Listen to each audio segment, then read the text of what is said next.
Emmy Noether, or Emmy as she preferred to be called, was born on March 23rd in 1882.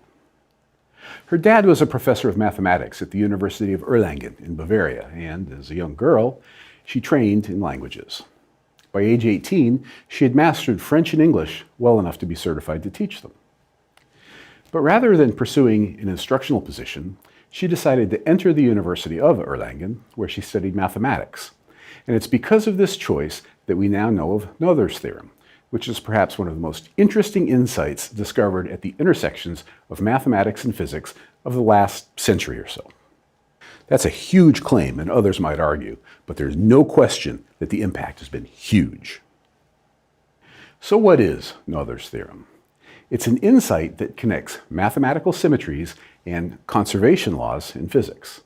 And to understand the connection, you need to understand the meaning of those two phrases. Conservation laws are something that you encounter a lot in physics classes. You may have heard about conservation of energy, momentum, or charge. There are others too. Something is conserved when it doesn't change. Probably the simplest illustration of what I mean is conservation of charge. If you have a particle with zero charge, then it decays into a particle with a charge of +1. It must also decay into a particle of -1. +1 added to -1 equals 0. That way, you have the same amount of charge before and after the decay. Conservation of energy is also commonly encountered in physics class. If you take a ball and pick it up, the ball has potential energy. If you hold it still, it has zero kinetic energy, which is the energy of motion. But if you drop it, the ball moves quicker and quicker, losing potential energy and gaining kinetic energy. But the total amount of energy doesn't change, it just changes forms. Students can use the principle of conservation of energy to quickly calculate the relationship between the height that the ball was lifted to its velocity when it hits the ground. So those are conservation laws. They are quantities that don't change. So what are symmetries? Symmetries have a colloquial meaning. Faces are symmetric because if you flip them around a vertical axis, and they look pretty much the same. Or if you rotate a triangle by 120 degrees, it looks the same. That meaning is related to the mathematical sense encoded in Noether's theorem. In Noether's theorem, symmetries are more of an explicitly math thing. It means if you make a change in the equation, you can't tell the difference. For instance, suppose in an equation you change every instance of the term x with -x. What happens? Well, of course, it depends on the equation. Suppose that you have the equation y equals x. Replace every x with a -x and you get y equals -x. Those two equations are different. On the other hand, what happens to the equation y equals x squared? If you replace x with -x, this time you square the -x and you get x squared again.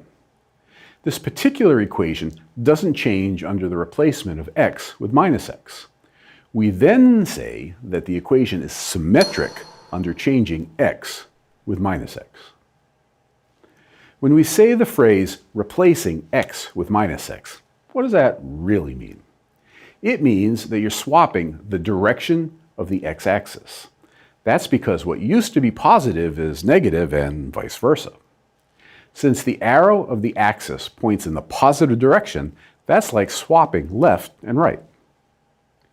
If we swap the direction of the x-axis, then turn it around so it looks like we expect, we see that this is equivalent to swapping left and right on the graph. For the equation y equals x, replacing x with -x, which is the same as reflecting the line around the y-axis, we see that before and after the flip, the graphs look different. On the other hand, for the y equals x squared equation, flipping right and left makes no difference at all. In this case, we say that the equation y equals x squared is symmetric under flipping left and right. So this brings us to Noether's theorem. What she proved was that in a physical system, certain symmetries always mean a conservation law, and conservation laws always mean a corresponding symmetry. For instance, the equations describing the laws of nature don't care if you're here or here. They're the same. Motion side to side, front and back, and up and down are called translations. The fact that the laws of physics are unchanged, that is to say symmetric to translations through space, implies that momentum is conserved. Another thing one can change without changing the laws of nature is the exact number for the time you do the experiment. I mean, suppose I drop this ball. If I started a stopwatch last night at midnight, or the moment I was born, the ball would fall the same way. The amount of seconds that have elapsed since I started the stopwatch will be very different, but the ball doesn't know or care. This indifference to when you set your clock to zero is called time invariance, and the fact that the laws governing the behavior of matter are symmetric under these sorts of changes in time lead to the law of conservation of energy. A third symmetry is interesting because of the fact that the laws of the universe don't care which direction you call zero. You can rotate in any direction and the laws of the universe are unchanged. This symmetry results in the law of conservation of angular momentum. These three familiar conservation laws arise from symmetries in the spatial translation, time translation, and rotational translation properties of our equations. Others arise from less known properties. For instance, the law of conservation of charge arises from some symmetries in the equations of quantum mechanics. So why is Noether's theorem such a big deal? It's because she showed where conservation laws come from. They come from symmetries. When you think about it, there's no real reason that the laws of the universe should be mathematically symmetric. But the observation of conservation laws suggests that these symmetries are important. It might even give us some direction for future study. Emmy Noether was an incredibly intelligent person, unfortunately born in a world that didn't fully appreciate her. She was, perhaps obviously female, at a time where women's opportunities were limited. She was not allowed to enter some universities, and even when she proved herself to be a first-rate mind, was not paid when she taught others. She was never promoted to the rank of full professor, in spite of the recognition and support of some of the leading luminaries in the world of physics and mathematics. Einstein wrote, "In the judgment of the most competent living mathematicians, Fräulein Noether was the most significant mathematical genius thus far produced since the higher education of women began."